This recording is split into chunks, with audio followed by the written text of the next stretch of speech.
देश में त्योहारों का मौसम शुरू हो चुका है। नवरात्रि से पहले कोरोना के मामलों में रोजाना बढ़ोतरी देखने को मिल रही है।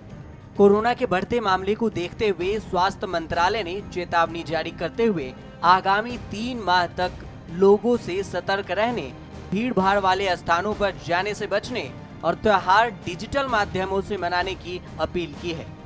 अब दूसरी लहर काबू में तो है, लेकिन आगे दशहरा, दिवाली, छठ जैसे त्योहार तीसरी लहर के खतरे को बढ़ा रहे हैं। ऐसे में AIIMS director doctor Randeep Guleria की सलाह सबको सुननी चाहिए। लेकिन जैसे जैसे ये त्यौहार आ रहे हैं तो हमें सावधानी भी बरतने की ज़रूरत है, क्योंकि हमें ये समझना चाहिए कि ये वायरस अभी भी हमारे बीच है और ये वायरस एक मौका ढूंढ रहा है कि वो कैसे एक व्यक्ति से दूसरे व्यक्ति तक फैले और अपने और ज़्यादा पनपे। और उसको रोकने के लिए कोविड अप्रोप्रिएट बिहेवियर बहुत ज़रूरी है। हमेशा हम अपना मास्क लगा के रखें और देखें कि मास्क अच्छी तरह से लगाया है हमने, जो नाक और मुंह को अच्छी तरह से ढक रहा है, जिससे हमें इन्फेक्शन ना हो और हम औरों को इन्फेक्शन ना दें। फिज़िकल डिस्टेंसिंग रखें जिससे वायरस ज़्यादा फैल ना पाए। हाथ अपने रेगुलरली धोएं और भीड़ ना इकट्ठी होने दें। तो अगर हम कहीं ऐसे जगह पे हैं जहाँ भीड़ है तो हम उसको अवॉइड करें। अगर कुछ लोग इकट्ठे होते हैं तो बेहतर है कि वो बाहर इकट्ठे हों जहाँ पे क्रॉस वेंटिलेशन अच्छी है, या अंदर ऐसी जगह पे इकट्ठे हों जहाँ पे हवा अच्छी है, जिससे वायरस जो है वो एकदम बाहर निकल जाए।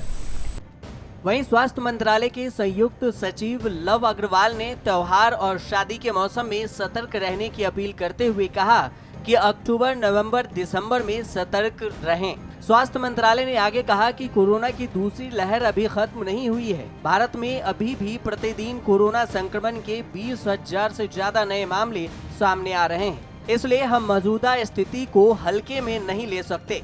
हमें इस बारे में सतर्क रहना होगा कि महामारी जारी है और यदि हम सावधान नहीं रहे तो यह खतरनाक रूप ले सकती है। कोरोना की तीसरी लहर को लेकर कई एक्सपर्ट ने भी चेतावनी दी है, तो उन्होंने क्या कहा वो सुनिए। आ सकती है, लेकिन वो इतनी सीवियर नहीं होगी जितनी फर्स्ट और सेकेंड वेव्स थी। उसका सबसे पहला कारण है कि वैक्सीनेशन काफी ज्यादा लग चुकी है।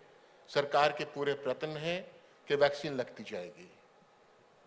दूसरी बात है कि एक ट्रायज होता है, एपिडेमियोलॉजिकल ट्रायज जिसको कहते हैं, जिसमें है host, virus and the surroundings.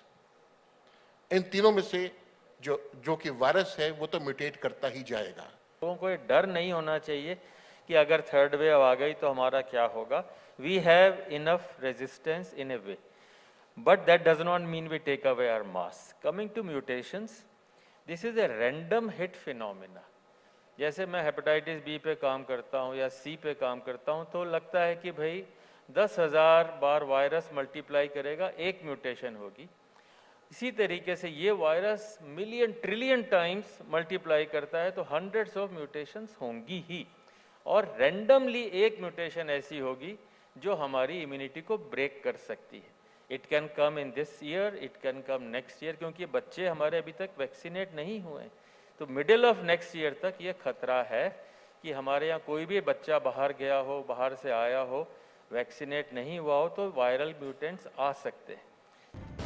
वहीं रेलवे ने भी त्योहार के अवसर पर ट्रेन में होने वाली भीड़ को देखते हुए कोरोना प्रोटोकॉल को 6 माह तक के लिए बढ़ा दिया है। रेलवे बोर्ड ने कहा कि रेलवे के परिसरों में मास्क नहीं लगाने वालों पर 500 रुपए का जुर्माना लगना जारी रहेगा। आपको बता दें कि देश में पिछले 24 घंटे में कोरोना वायरस के 21,257 नए मामले दर्ज किए गए हैं। वहीं 271 लोगों की कोरोना से मौत हुई है। स्वास्थ्य मंत्रालय की ओर से जारी ताजा आंकड़ों के मुताबिक देश में एक्टिव केस घटकर 2,40,221 हो गए हैं, जो 205 दिनों के बाद सबसे कम है।